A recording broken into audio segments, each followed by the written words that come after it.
Инсталиране на Wi-Fi термостат на Naturela на горилка VFire и подобните Greyco, също Star, които се водят. Контролер е същия.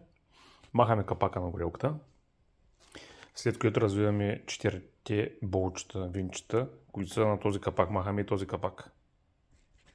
Оттам на този капак, като го махнем, развиваме 4 винчета на контролера.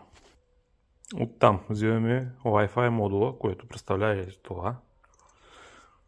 Има 4 пинчета тук, които се слагат ето тук.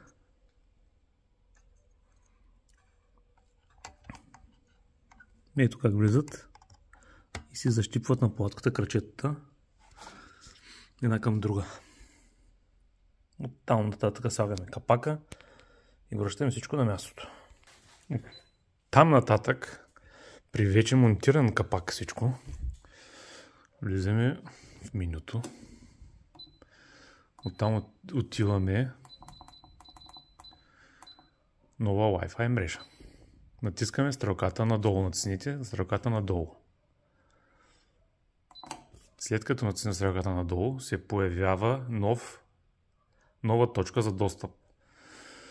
Като се появи тази точка за достъп, вече трябва да следваме инструкциите на Naturela, или, иначе казано, влизаме в настройките